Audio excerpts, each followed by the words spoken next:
But America is currently unprepared to deal with an outbreak of this dangerous virus. We must improve vector control. We must expand access to family planning, education, contraception, and we must accelerate efforts to develop a vaccine as quickly as humanly possible. The Center for Disease Control desperately needs funding to deal with this crisis, and they need it now, before the summer months, when mosquitoes spread north across the United States.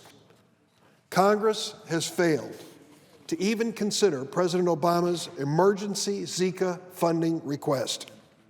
What on earth is Congress waiting for? Last week, Senate Democrats sent a letter to Republican leadership calling for immediate action to pass the Zika supplemental request.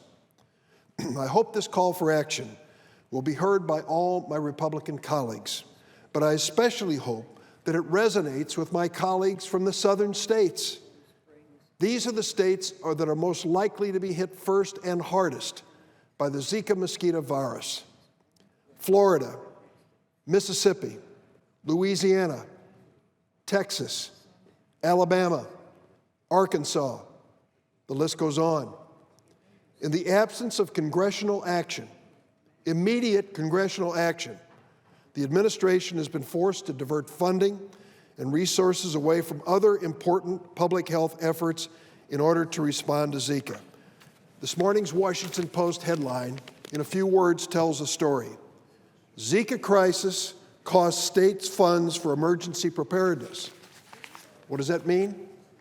The president asked for this supplemental request weeks ago. The refusal of the Republican-led Congress to respond to the president's request for emergency public health funds to fight Zika means that we are cutting back on public health preparedness in states all across the nation.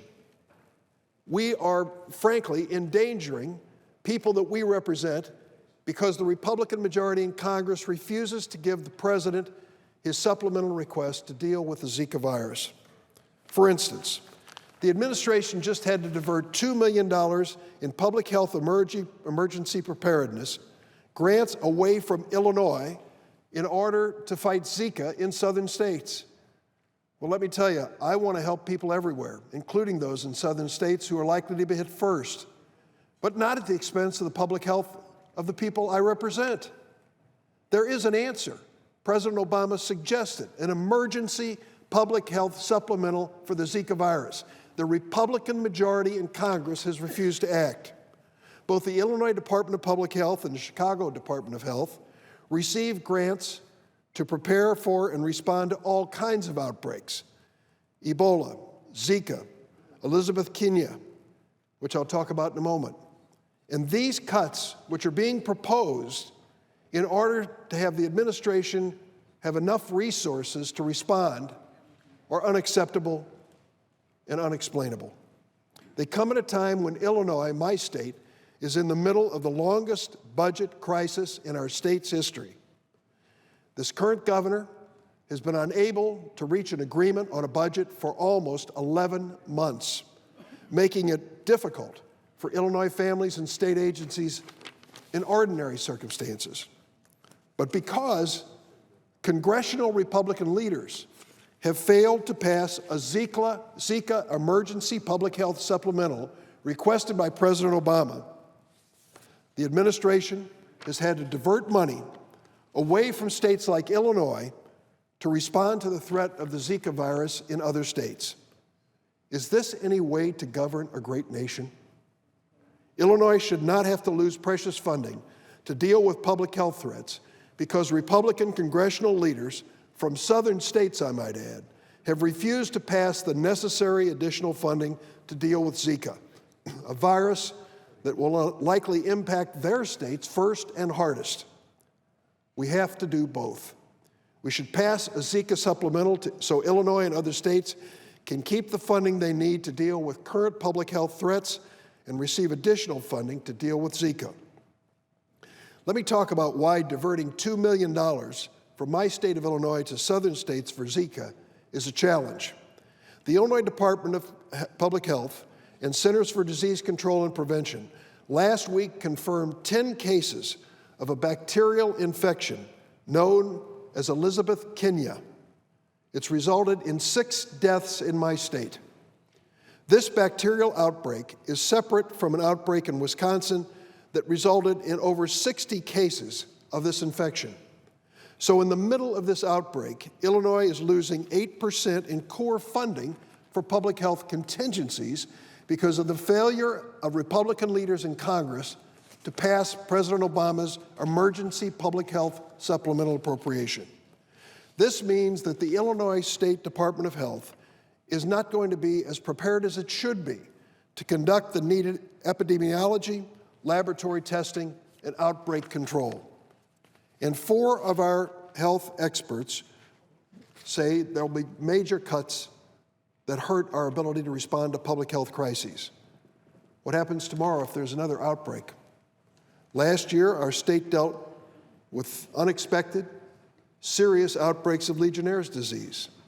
Taking money from one state's public health defense effort to give it to another to deal with a public health threat makes no sense in a great nation, particularly when the president showed the appropriate leadership in asking for the $1.9 billion emergency supplemental to deal with the Zika crisis. And the president asked over 2 months ago. Now, I know that many Republicans are in denial when it comes to climate change, but if they would have been in Springfield, Illinois, my home, last Sunday, just 2 days ago, sitting out on the deck in 80-degree weather in April, they might understand that warm weather is coming sooner across the United States. And with that warm weather, mosquitoes. And with those mosquitoes, the threat of Zika virus. I don't come here to raise an alarm that I think is unmerited, unwarranted.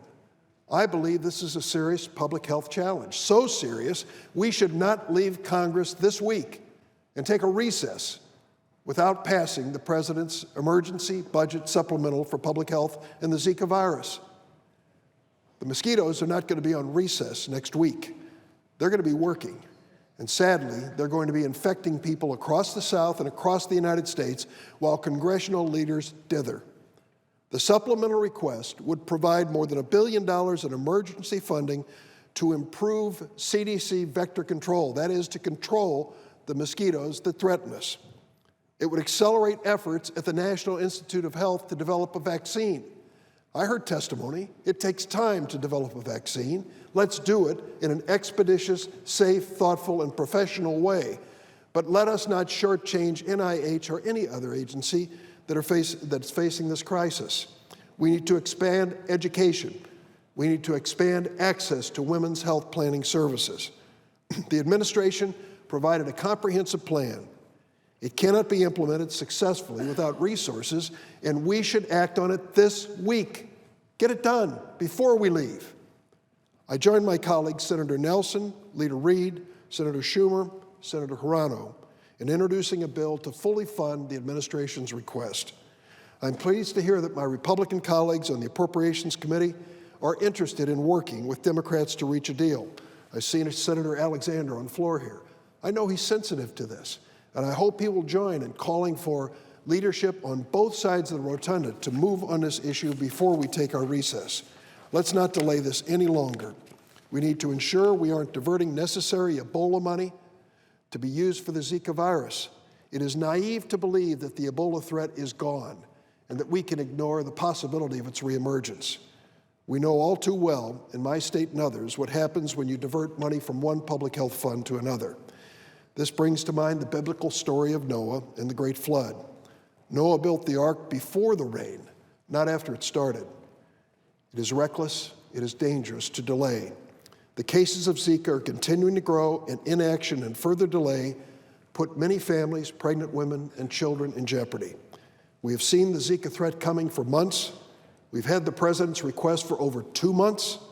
I urge my colleagues this week, before we go home, let us take this appropriate action to begin to protect Americans in every state. Mr. President, I yield the floor.